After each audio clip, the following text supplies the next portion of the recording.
Hey guys, so this is Josh from Midnight Auto saying first off, Merry Christmas and Happy Holidays. Second, I want to lead off with, 'twas the night before Christmas and all through the shop, not a creature was stirring, just me and this mop. But anyhow guys, so it is the night before Christmas and I decided to see if I could get something accomplished on the S10 here now that we're back on it. I have an engine waiting with a transmission hook to it finally, and I think tonight is going to be the night that we stuff that motor in that truck. So stay tuned and we'll get to it.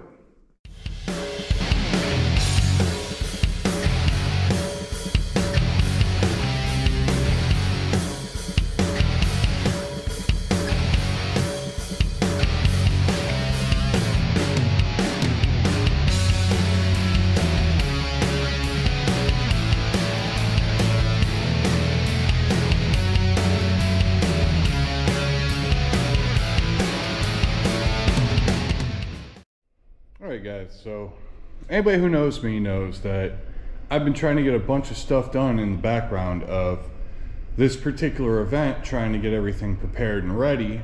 And I mean, to be fair, you guys got the good trade-off of a couple nice review videos. Unfortunately, it's 7 degrees, windy as heck, and snowing outside, so it's not going to be one of those nights for a while. So back to the S10 we go. And since then, we have our Boat 305, our 5-liter Mercruiser, flat-wheeled and, or should I say flex plate, and hooked to the Turbo 350. And just kind of getting everything dolled up and ready to go in, you know. Want to show you guys this though. So I went through, I refinished the dashboard for this thing. Now, what's really nice about this is, first off, dash, amazing shape when I started. Sitting indoors for 25 years really did it a solid. So all I had to do was R&R a few things, and yet again, I'm not an interior guy, so I really did the best I could. I mean, yeah, I got a little giblet there, kind of an imperfection over here, but I mean, this ain't going to SEMA, so if I'm happy with it, which I am, I'm sticking with it. But this here, this black, it's SEM color coat 15243, so it's the satin black, and it looks really nice. I mean, guys, remember this dashboard started off being brown, and then I could have just went right back in with that high intensity silver that they used back then, just that bright generic silver. But this actually is Duplicolors stainless steel appearance rattle can paint, and it has really a nice appearance to it. I went through, back taped everything, did the dash. This guy here, I took a little creative liberty and made him stainless too. And in all of the areas that it's a black shiny plastic, believe it or not, I used the headlight restoration wipes by 3M, because it does protect them both from UV and it gives them a nice shine. So kind of rolled with that, and in a couple videos here I've got a couple more things on order for the gauge cluster. I rebuilt that as well. We'll go through and we'll put all this back in, because I had to pull the dashboard out so I could do some of the addressing of the wiring, which inside's coming along. It's all right. I've still got to dye the seat belts. I've got to dye the bases for them. I've got to make a block off plate here so that way we can put our shifter in. And then, of course, on top of all of it, I've got to run the gauges in through into the engine bay, which I did manage to leave a grommet that I should be able to sneak the oil pressure line and everything out through. So I'm trying to keep this as a functional truck, so I'm trying to keep the blower motor wiring, have a good functional set of gauges to actually tell me oil pressure, temperature, voltage, Just the basics, because the thing came with the idiot light setup. But at the moment, I got everything set up to the point where I'm going to set you guys down. I'm going to try to find a good position. And then we're going to try to stuff this thing under the hood here. So bear with me. We'll be right back. Oh, by the way, before all this, you know, see that nice fancy little subscribe button down there? If you can hit that, I'd really appreciate it from the bottom of my heart. Best Christmas present ever. Number one.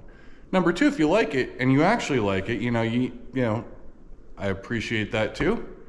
And that also warms my heart. So guys, try to help me out a little bit and I'll help you out. So stay tuned.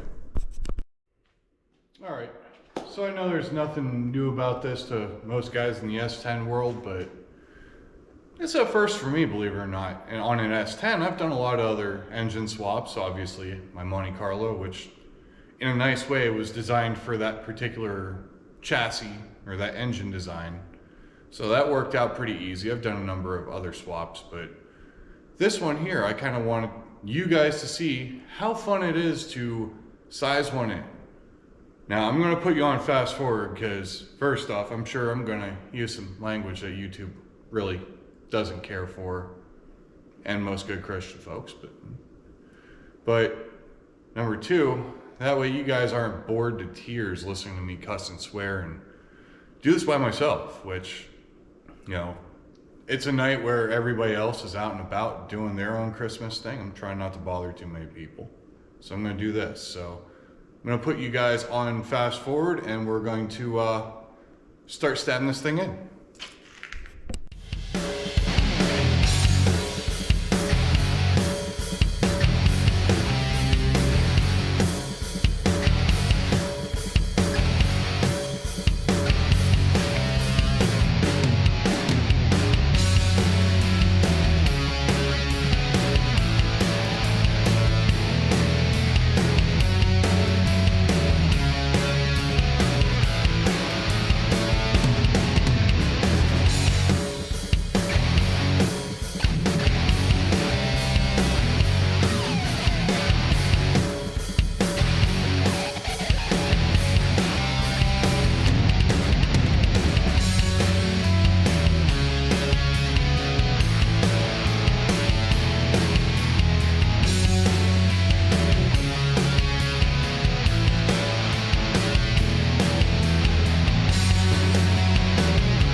Holy cow, guys, would you look at that?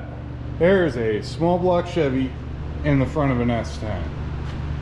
Now, one trick I did learn, because I researched fairly well before doing this particular swap, to leave these adjustable motor mounts just a hint loose. That way, as you're dropping it down in, they have the ability to kind of move back and forth just a little bit, so you can kind of adjust everything to where you want it.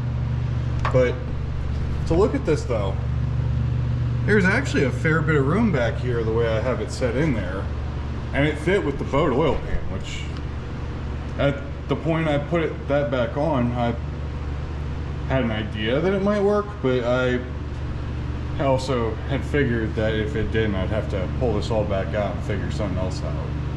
I can see I can actually get good access to my oil plug, my oil filter, at least for the time being. It looks like there's actually some room to work with here, so let me get the battery tag down on this thing so I can bring you underneath and we can try to get the cross member set up. But I put the V8 Monte Carlo springs in this thing, and I'll tell you what, she's still exactly at stock ride height, which was exactly what I wanted. I kind of wanted this thing to not really look like anything was done as far as the front here, because, you know, if you leave the V6 springs or the 4-cylinder springs in there, they don't last long. You tend to sack them out pretty quickly, and next thing you know, the front end of this thing's sniffing pavement and rides like a buckboard. But give me a minute, I'll try to get underneath. We'll get everything set up to the point the cross member on there and get this whole thing just zipped in.